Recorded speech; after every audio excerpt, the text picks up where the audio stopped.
cantaré, me alegraré, gritaré, me gozaré y danzaré, solo a ti porque tú eres bueno, mi Dios, mi Jesús.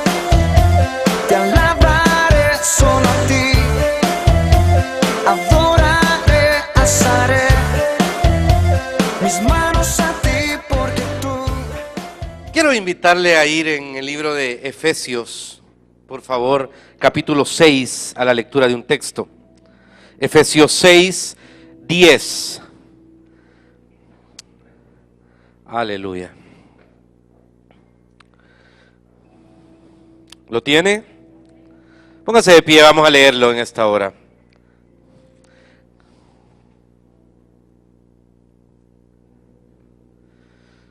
Dice el texto: por lo demás, hermanos míos, fortaleceos en el Señor y en el poder de su fuerza, vestidos de toda la armadura de Dios, para que podáis estar firmes contra las acechanzas del diablo. Porque no tenemos lucha contra sangre y carne, sino contra principados, contra potestades, contra los gobernadores de las tinieblas de este siglo, contra huestes espirituales de maldad en las regiones celestes.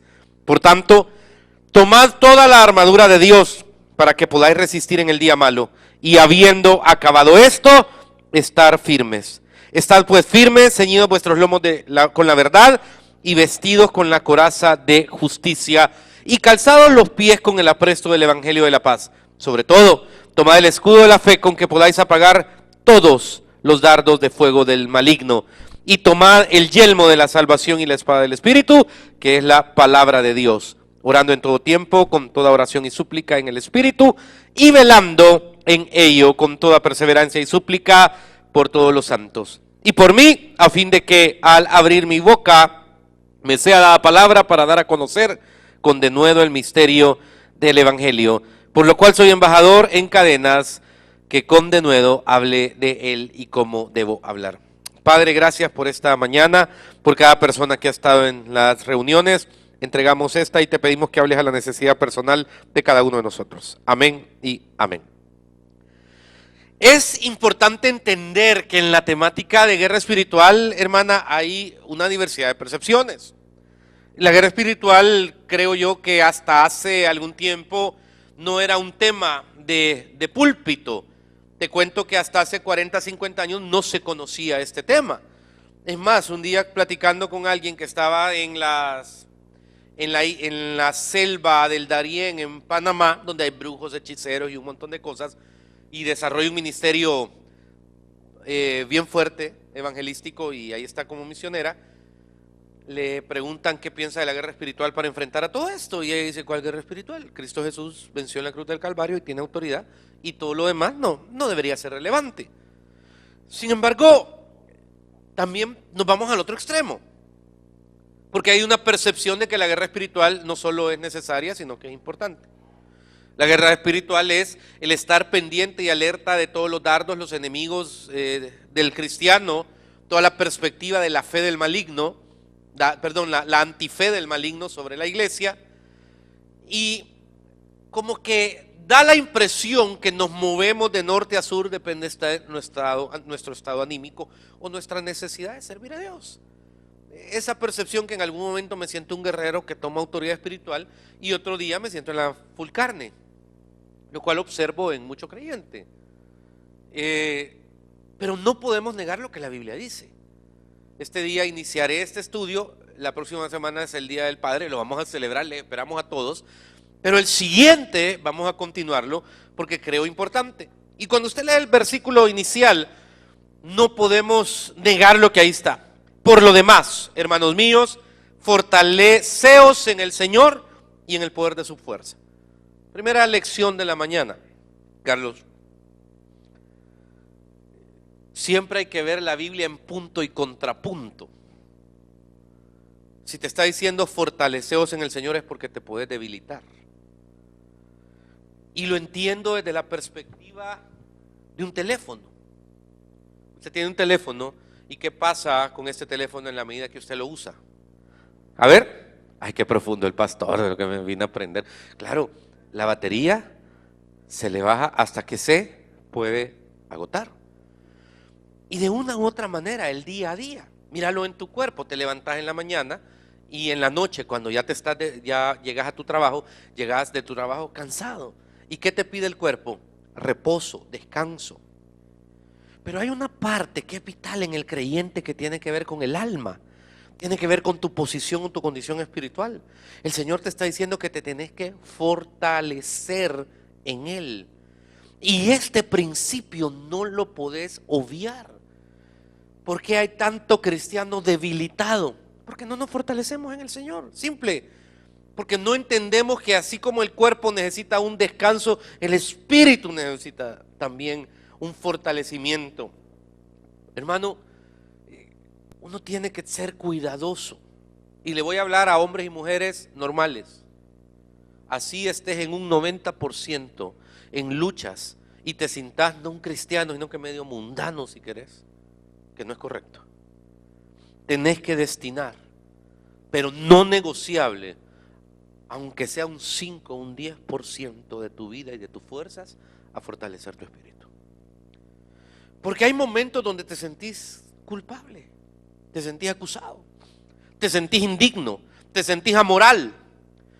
Y cuando ese sentimiento viene en el individuo, lo que provoca es querer apartarse o querer bajar la guardia, porque te sentís quizá con una doble percepción de la vida. El día lunes te sentís bien espiritual y estás en victoria, estás en fuerza, pero el día martes estás pero en la full derrota espiritual. Y ese estado anímico que hoy quieres hacer y mañana no quieres hacer nada, hoy quieres conquistar el mundo para Cristo y mañana no estás interesado en predicarle a tu vecino, es algo que tenés que aprender a manejar y a equilibrar. ¿Por qué? Porque ese texto, fortaleceos en el Señor, es algo que es un mandato para el creyente. Pero pastor, usted sabe que yo no soy muy espiritual. Pastor, usted sabe que yo no soy, pues la verdad que no soy muy entregado, pastor. Usted me conoce. Me puede dar 1000 discursos. Por eso te digo, donde a mí me inquieta es que no destines ese 5 o 10% de tu vida. Sí, Señor, de plano, no es mi mejor momento. Yo oigo las canciones el domingo y como oír llover. Yo oigo las prédicas y como oír llover, Señor. ¿Dónde están aquellos tiempos donde yo sentía tu presencia? La presencia de Dios siempre está, pero eso la Biblia le llama desierto. Periodos donde uno no siente la presencia de Dios absoluta en nuestra vida. Pero eso no implica nuestra falta de responsabilidad en aprender a fortalecernos en el Señor. ¿Por qué? Porque sí existen las circunstancias, hermano, alrededor del creyente, que tiene que ver con un mundo espiritual que sin ir del extremo de ser indiferente, burlarte, menospreciarlo, al otro extremo de andar viendo demonios en todos lados y pensar que todo es batalla espiritual, la Biblia es clara. Vestíos de toda la armadura de Dios para que podáis estar firmes contra las acechanzas del diablo. Y el texto no se puede negar. ¿Qué es la acechanza del diablo? Cualquier cosa que te quiera hacer caer. Cualquier circunstancia que te quiera hacer pecar. Hacia vos, hacia tu cuerpo, hacia tu prójimo, hacia ti mismo, hacia la iglesia, hacia toda circunstancia. Ahí es donde uno tiene que estar quieto, entendido. ¿Y cómo se entienden las acechanzas del diablo? El discernimiento. Esto es importantísimo. Las acechanzas del diablo se tienen que interpretar, se tienen que discernir, tenés que saber cuáles son, cuál es la intención, cómo combatirlas y tener la madurez para poder vencerlas. Dije la madurez, la revelación de la palabra. Hermano, de repente en el versículo 12 nos da una declaración fuertísima, porque te dice no tenés lucha contra sangre y carne. Te saca de la línea humana. Tu pleito no es con tu amiga de ministerio. Tu pleito no es con tu conocido. Tu pleito no es con tu pastor. Tu pleito no es con tu líder. Tu pleito no es contra nadie. Tu pleito no es contra mi mamá, contra tu papá, contra tus hermanos. Tu pleito, estimado, no es contra alguien, sino que lo que te está diciendo el texto es que tenés que aprender a interpretar. ¿Me está escuchando? Y de repente sentís que alguien en tu casa se levantó con el diablo adentro, como decimos vulgarmente. Entonces se volvían a ver entre todos los hijos y la señora y dicen, guarden silencio porque que el Nerón se levantó bravo hoy. Entonces todos se callan, desayunan tranquilos, hablan, no hacen el mate, ¿me entienden? Lo que quieren es llevar la fiesta en paz. Y de repente el individuo, sea hombre, mujer, el hijo, lo que sea, está más bravo porque no le hacen caso, está más bravo porque no pelean con él. ¿Y por qué no pelean conmigo? Ya. Donde hay que tener el criterio espiritual de entender que la lucha no es contra el ser humano. Me decía alguien, pastor, ¿y usted a quién odia? Fíjese que se la voy a poner así. Heridas te puede causar mucha gente, muchísima gente. De hecho, en la vida prepárate porque siempre habrá gente causándote heridas. Pero entre la línea de que te duela a que odies, tenés que poner un antiséptico, un antibiótico espiritual, porque no te puedes dar el lujo de odiar a nadie. No tiene que fluir eso. Y la lucha espiritual, estimados hermanos, entra en un punto bien amplio, porque me diría alguien, entonces pastor, el mundo sobrenatural existe. Por supuesto que existe.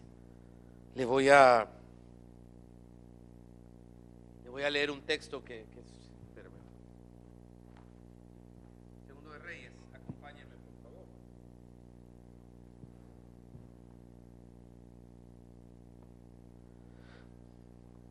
Dice que Eliseo, en el 8 del capítulo 6 de Reyes, tenía el rey de Siria guerra contra Israel y consultando con sus siervos, y en tal lugar estará mi campamento. Y el varón de Dios envió a decir al rey de Israel, mira que no pases por el lugar porque los sirios van ahí. Váyase de un solo al versículo 14. Entonces envió el rey allá gente de a caballo y carros y un gran ejército, los cuales vinieron de noche y sitiaron la ciudad. Y se levantó de mañana y salió el que servía al varón de Dios. He aquí el ejército que tenía sitiada la ciudad con gente de caballo y carros. Entonces su criado le dijo, esta palabra es dolorosa. Es como probablemente hay veces nos agarra la desesperación. Señor mío, ¿qué haremos? Cuando todas las circunstancias están sobre vos, cuando toda la oposición está sobre vos, porque cuando no hay amigos, no hay amigos. ¿Me entendés lo que te quiero decir? Cuando hay situaciones que un mal no viene solo, pues. Y en este hombre estás viendo una posición que dice, ay Señor mío, ¿qué haremos? El que servía al profeta, el que estaba a la par del hombre de Dios, en un momento se desanima. Y esta frase fuerte, porque le voy a confesar algo, la he sentido muchas veces en mi vida. Señor mío, ¿qué voy a hacer?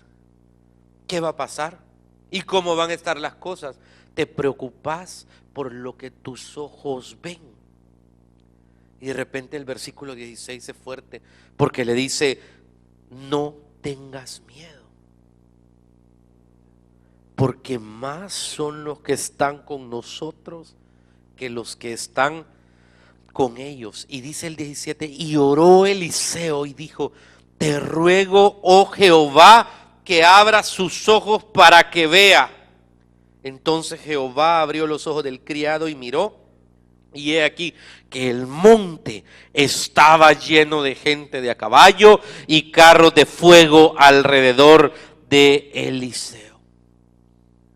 ¿Existe un mundo espiritual? Claro que existe un mundo espiritual. Tenés que entenderlo. Sos alma, sos cuerpo y sos espíritu.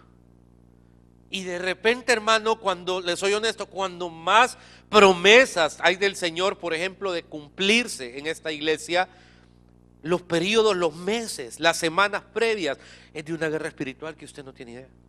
Hay promesas gigantescas para esta iglesia, para el mes de junio, para el mes de julio, para el mes de agosto. El Señor ha hablado de varias maneras sobre distintas situaciones.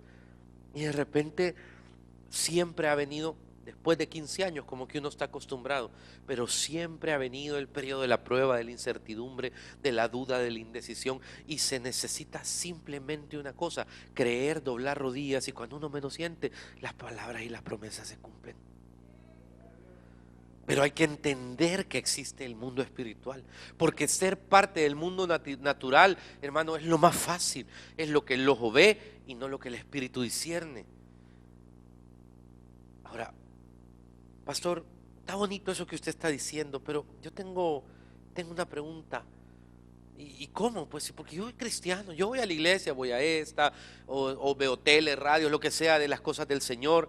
Pero si usted supiera la realidad, lo que estoy viviendo, no entiendo, oro, hablo con Dios, creo yo, tengo vínculo. Vaya por favor a Hechos 19. En el libro de Hechos, capítulo 19, hay otra porción donde dice el versículo 13. Pero algunos de los judíos, exorcistas ambulantes, intentaron invocar el nombre del Señor Jesús sobre los que tenían espíritus malos. Quiero que marque la palabra intentaron. Esto es importante. Diciendo, os conjuro por Jesús, el que predica Pablo. La palabra conjuro no le dé miedo, es invocar espíritus. Y tal vez en el español tiene una connotación fuerte, pero en el inglés no es una connotación complicada. Es como la palabra culto. En español significa el nombre de nuestra reunión. En inglés la palabra culto jamás se ocuparía en algo cristiano. Pero son cuestiones de interpretación. Y dice que después de que hacen ese conjuro, había 7 hijos de un tal Esceva, judío, jefe de los sacerdotes, que hacían esto. Pero respondiendo el espíritu malo dijo, a Jesús conozco, y el espíritu malo, dijo a Jesús conozco, y sé quién es Pablo, pero vosotros, ¿quiénes sois? Y el hombre en quien estaba el espíritu malo, saltando sobre ellos y dominándolos, pudo más que ellos, de tal manera que huyeron de aquella casa desnudos y heridos. Trágico, ¿verdad? Vaya, volvámonos arbarianos. Hagamos un caso. Existe, Ricardo, un hombre o unos hermanos que reprenden espíritus malignos. 2, existe un hombre con un espíritu maligno. 3, comienzan estos hombres a decir que lo reprendían en el nombre de ¿quién? De Jesús. Hasta aquí todo está bien, porque de repente encontrás que tenían la capacidad de estaban haciendo lo correcto, porque la Biblia a nosotros, ¿en nombre de quién nos enseña a reprender? Ajá. Pero aquí encontrás algo más fuerte y radical, porque estás viendo que a pesar de eso, el espíritu inmundo se rebeló contra esto. Hermano, qué difícil es entender esta porción aparentemente para la iglesia del Señor. Pero si no tenés una relación personal con Jesús, no sos nada en el mundo espiritual. Perdona que te lo diga así, pero soy salvo, pastor. Está bien, pero en el mundo espiritual no sos aquella persona que soy llamada a ser. ¿Por qué? Porque no lo entendés. Pastor, ¿y eso quiere decir vivir ausente de pecado? Fíjate que no. Porque yo veo a Pablo que en un momento su carácter se le fue hasta arriba. Pablo, yo veo que un día se pelea por causa de Bernabé, ¿me entiendes? O sea, cada uno tiene sus luchas, sus problemas. Como que no está ahí. Veo un día a Moisés que dice que, ¿cómo se llamaba María? ¿Y cómo se llamaba la otra persona que estaba con él? María y Aarón lo juzgaron porque había tomado mujer cusita. Y en efecto, dice el texto, tomó mujer de Cus. Y la ira de Dios no se fue contra Moisés por haber tomado a la mujer, se fue contra aquellos que hablaron contra el ungido del Señor. Entonces, cuando ves eso, como que no está ahí, fíjate. Y quiero que me preste atención porque esta es la parte medular del mensaje, hablando de guerra espiritual. Está en el nivel de relación que vos tengas con el Señor. Porque si tu nivel de relación es una perspectiva legalista y religiosa, no tenés relación con Dios. Pero ¿y cómo le llamó el Señor a Moisés? ¿Cómo le llamó? ¿Se acuerda que no hay hombre más manso, dijo, sobre la tierra que él? Está dentro del grupo selecto como Abraham y como otros de ser amigo de Dios. Pablo tiene una posición interesante. Sé quién es, está diciendo el demonio. Pero ustedes, ¿quiénes son? ¿Con qué autoridad me vienen a hablar en el nombre de Jesús si ustedes no conocen a Jesús? Eso les está diciendo, porque las cosas de la vida de fe no son por imitación, ¿me estás entendiendo? Pastor, pero ¿por qué estoy atravesando a veces tantas dificultades? ¿Por qué no me hallo en un lugar? ¿Por qué no me siento feliz? ¿Por qué no siento la presencia de Dios? ¿Por qué estoy atravesando estos problemas? ¿Por qué se me juntaron todos los males? ¿Por qué? Es tu mejor oportunidad para transmitir tu fuerza en el Señor. Es tu mejor oportunidad para decir: no voy a desmayar, no me voy a rendir, voy a perseverar, voy a creer. Porque la guerra se gana con preparación. Cuando uno habla de guerra espiritual, uno entra en distintas dimensiones de la misma. Ya sustentamos que existe. Sustentamos un caso de en que el texto nos manifiesta que hay un mundo espiritual real. Lo único que hay que hacer es creer en él o entender que existe y punto. Sin embargo, uno tiene que transmitir eso a su día a día. Si usted me pregunta cuál es el primer área donde la guerra espiritual se debe dar, fuertísima, es en el nivel personal. Antes de ir allá atando y desatando en otros lugares, no, en tu vida. ¿Por qué? Porque es la principal batalla que tenés que pelear. La batalla de vos mismo, la batalla de cómo percibís las cosas, la batalla de cómo interpretás en el nombre del Señor las situaciones que vienen. Cuando de repente uno está en una situación difícil, la manera de pelearla, primero es doblando rodillas, porque ahí viene el Espíritu Santo y se te revela y te dice qué hacer, qué no hacer o cuándo hacerlo. Hay veces vos sentís que vienen olas, pero que te van a golpear y destruir. Nunca se me va a olvidar Jorge Mira, un hombre que quiero mucho y que hizo cosas locas por el evangelio, preciosas en este país cuando era gerente de Canal 25. Nunca volví a ver otro gerente del Canal 25 tan esforzado y apasionado por este país. Venía un huracán. ¿Cuál era el huracán que venía aquí a El Salvador hace como 3 años, 4 años? ¿No? Stam, ese era. Me acuerdo, y de repente nunca había venido un huracán. Entonces, de repente dice él: mire, vamos a reunir un grupo de pastores, vamos a orar. Y no se va allá al puerto de la Libertad, pues. Claro, no es que el agua le iba a subir hasta aquí, pero se requería cierto criterio de fe en medio de la incertidumbre. Y no comienza a orar. Porque venía, decían que iba a entrar categoría 2 aquí. Había pasado de tormenta tropical a categoría 1, cuando entraba iba a ser categoría 2 y cuando terminara por Honduras ya iba a ser otra vez tormenta tropical. Todo el mundo afligido. En casa presidencial estaban reunidos un montón de técnicos preparando 40,000 cosas y Jorge allá en el puerto de la Libertad, donde nadie se hubiera atrevido a estar. Un día determinado, 5 de la tarde, 6 de la tarde, todo el mundo en sus casas, porque creo que había entrado. Y de repente hacemos una llamadita a un centro de comando, me acuerdo claramente, como a los 5 minutos de que he entrado, los 10 minutos: presidente, sí, mire, quería ver cómo estaban las cosas, ponernos a la orden, Ya estuvo en medio. ¿Cómo que ya estuvo? Ya pasó, ya vaya por Chalatenango. ¿En qué momento se deshizo? ¿Cómo se deshizo? No puedo decir sino que un hombre loco en un momento de una guerra espiritual creyó.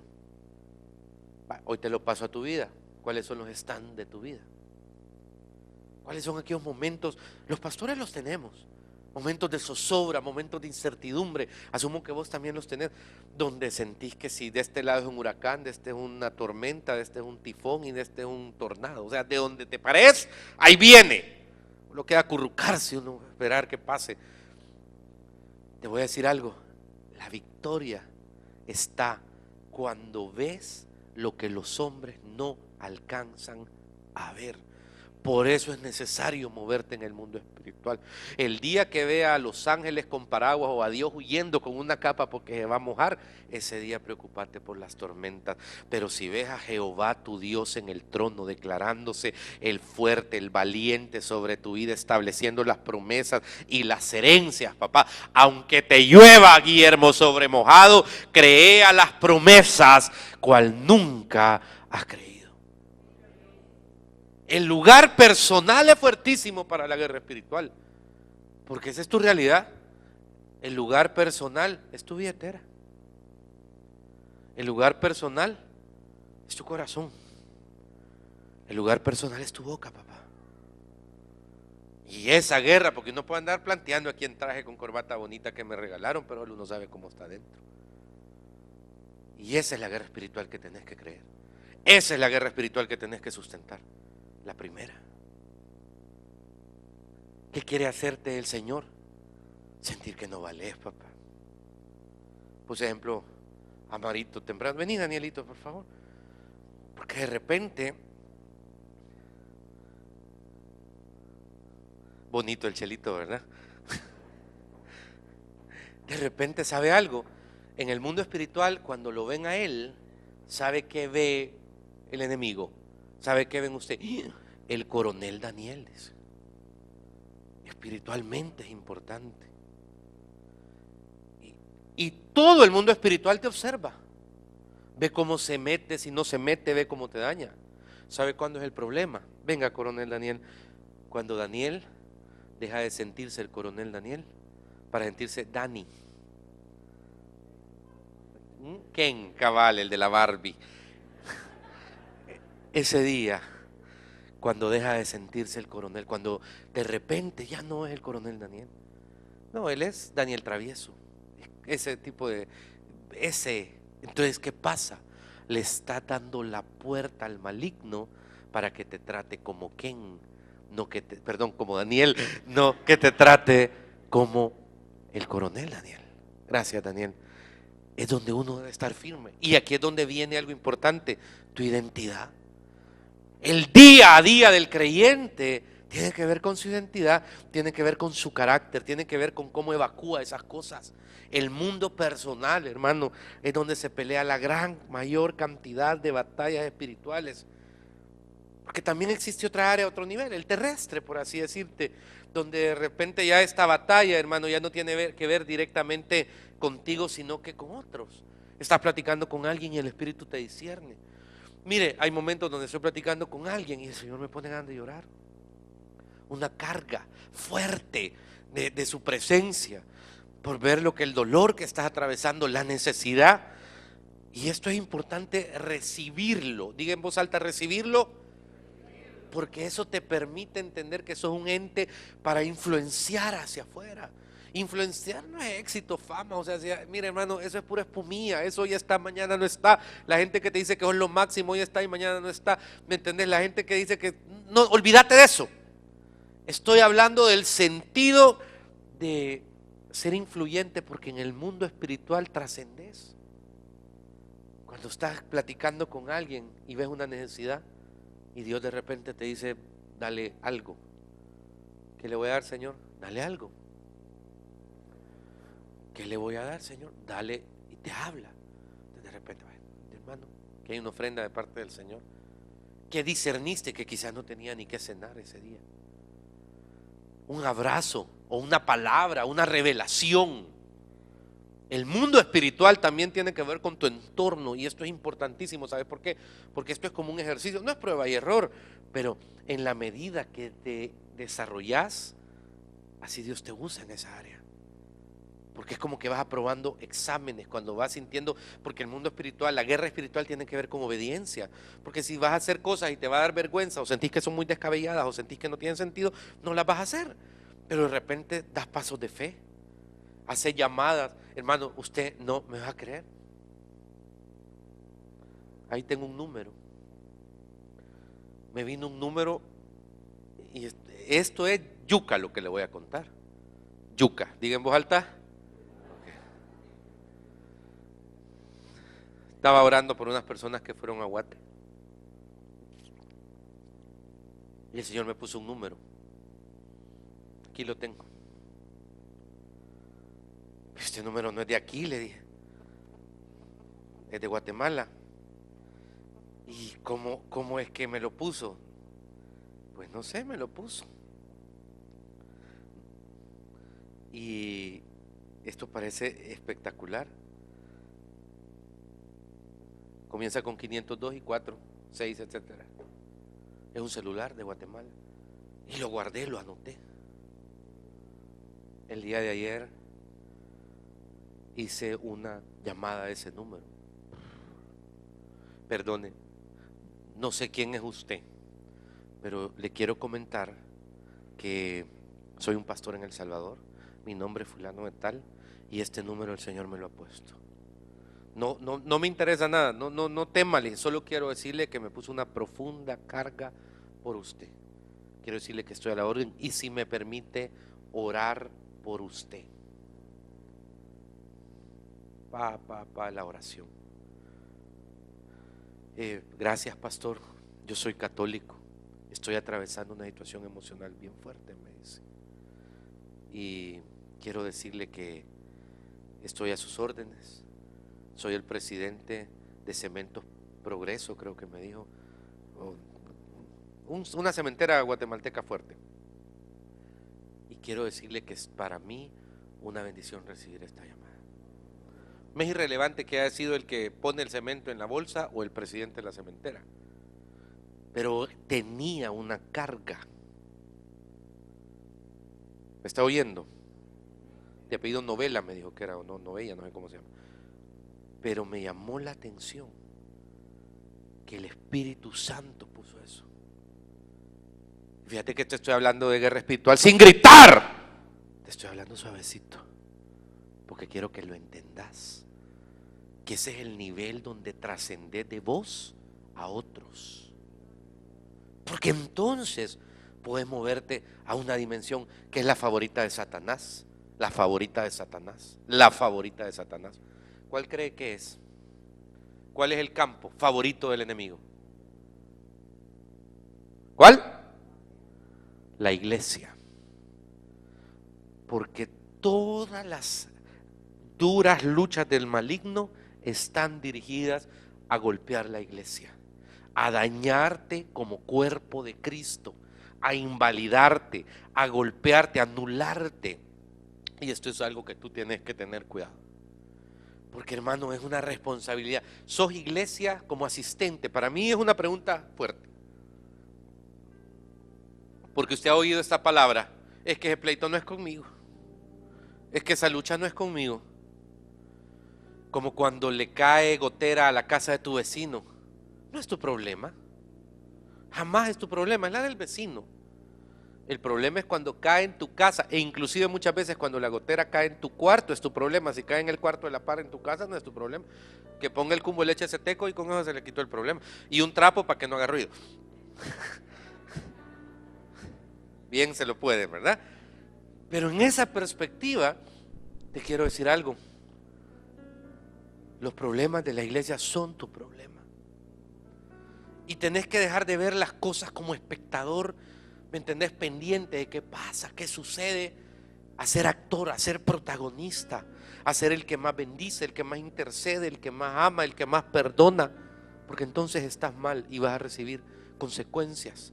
Porque el Señor te dijo, te di una responsabilidad. ¿Vos crees que yo te puse ahí? ¿Vos crees que tú te pusiste ahí? No, vos no te pusiste ahí, yo te puse. ¿Vos crees que yo te...? No, yo decidí a dónde, con quién, cuándo y te delegué una responsabilidad. Esa responsabilidad, bien siervo, bueno y fiel, en lo poco has sido fiel, en lo mucho te pondré. La iglesia es el lugar donde la mayoría de veces, hermanos, desde hace 2000 años vienen los atentados de Satanás, vienen las bombas explosivas, vienen los problemas. ¿Por qué? Porque Satanás le gusta destruir aquello que valida el cuerpo de Cristo. ¿Sabe qué es lo que valida el cuerpo de Cristo más que cualquier otra cosa? No es política, porque el término hoy se puede politizar y en este púlpito, primero Dios, nunca vamos a hablar de política. Pero algo que valida el cuerpo de Cristo es el espíritu de unidad. cuando hay una unidad plena, cuando hay un sentido de presencia de Dios, ¿me entendés? Graníticamente. Cuando vienen espíritus de chambre, de murmuración, de queja, de lamento, de ironía sobre el cuerpo de Cristo. El cuerpo de Cristo sufre. Y este es el tercer nivel donde la guerra espiritual debe ser desarrollada. Cuando tomás autoridad sobre no solo lo tuyo y tu entorno, sino tu iglesia y la iglesia de Cristo y la iglesia en el Salvador, y la bendecís con acciones, con oraciones, con propuestas para ella. Hermano, esto es glorioso, poderse mover en este nivel y en esta manifestación, porque ahí es donde sacas la médula. Estás al servicio de Dios. En vos han sido puestos dones, aptitudes, cualidades para servir a Dios. Y hay momentos, mire, por ejemplo, esta semana el Señor puso un sentir, y en un rato voy a hacer el llamado, que vamos a levantar un grupo de 40 intercesores, pero eso sí, con que llueva, truene, relampaguee, para estar intercediendo por 7 lunes de 7 a 8:30 en la iglesia. 7 lunes de 7 a 8:30. 40. Y el Señor pone dones, actitudes. Probablemente va a requerir un gasto, un costo, un tiempo, un sacrificio.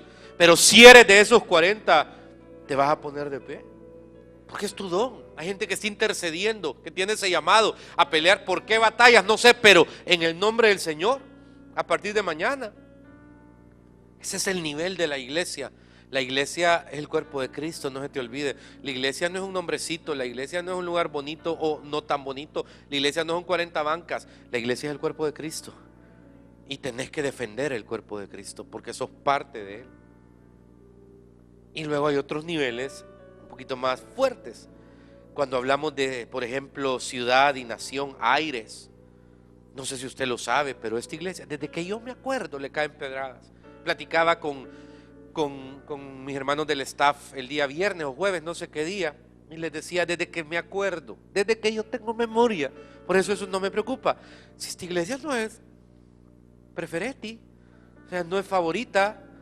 Claro, jamás nadie nos ha faltado el respeto, siempre la gente es muy educada, muy consecuente, pero desde que me acuerdo, hermano, si la responsabilidad de esta iglesia es a nivel de nación, si 2 meses teníamos como iglesia y vino a nuestras manos un proyecto entero para bendecir una nación con una campaña de sanidad y milagros, 2 meses. Cuando en ese momento solo pensás en que tu iglesia es un grupito precioso de abrazarte y amarte y estar unos con otros y orar y compartir la comida, el Señor dijo, vaya, tienen este proyecto, viene tal profeta que era predicador, evangelista, no me acuerdo, y tienen que armarlo. 2 meses, hermano, ¿me entendés? Es como que le digas a un bebito, corre. Y estoy claro que internamente no hemos cosechado todo lo que hubiéramos querido hasta este día, porque nuestra responsabilidad, además de ser hacia adentro, ha sido hacia afuera. ¿Me entendés? Hemos dedicado tiempo, recursos, vida en hacer proyectos que bendicen la nación. Y el precio ha sido alto, ha sido fuerte, pero es el llamado. Ha sido lo que ha tocado hacer. Le decía al Señor un día a estos padres, permitirnos después de lo del proyecto del cáncer trabajar hacia adentro todo el año, permitirnos trabajar hacia adentro, fortalecer las células, el cuerpo, la administración, los ministerios, la alabanza, la adoración interna. Pero estoy claro que existe esa guerra espiritual. No, hermano, la pierda de vista, no menosprecie, porque también está la responsabilidad suya como parte del cuerpo. En el nombre de Jesús, en el nombre de Jesús, esto es algo que uno tiene que aprender a interpretar, la guerra espiritual sobre la nación, sobre los cielos, sobre la autoridad espiritual, sobre las regiones celestes, sobre los principados. Ahí es donde un cristiano debe estar firme y parado. Ahí es donde un creyente puede decir, Señor, de plano, qué hermoso ser parte de una guerra espiritual donde tú ya diste la victoria, donde me afirmaste. Y te voy a decir algo, si hoy venías y tu tribulación es tan grande, la tuya, la personal, sos alguien que está llamado a entender quién eres para pelear esa batalla personal, para pelear la batalla por tus hijos, para pelear las cosas, porque lo que el enemigo al final quiere en una guerra espiritual es que negues tu identidad. Que digas, no, yo mejor me voy a dedicar a esto, yo estoy sacrificando lo personal, yo estoy haciendo esto, y lo que estás haciendo es darle la espalda a tu llamado, a tu propósito. No podés caer en eso, porque sos guerrero, sos coronel, sos general, no sé qué sos en el ejército del Señor, y ese llamado lo tenés que hacer. No permitas que los enemigos te vean no como el coronel, el mayor Juan Carlos, sino que te vean como Juanca. No te podés dar ese lujo, porque la amistad con el mundo, dice la Biblia, es enemistad contra Dios. La responsabilidad tuya es bien grande. Y te voy a terminar diciendo, no esperes aplausos del mundo cuando se trata de hacer la voluntad de Dios. No los esperes. No esperes quizá ni de tu propia casa, pero sentite en paz, porque a lo que el Señor te llamó, tú lo hiciste. En el nombre de Jesús, bendito sea el Señor. Cierre sus ojos, vamos a orar en esta hora, dándote gracias, Señor. Y tú vamos a cantar, tú y yo vamos a adorar.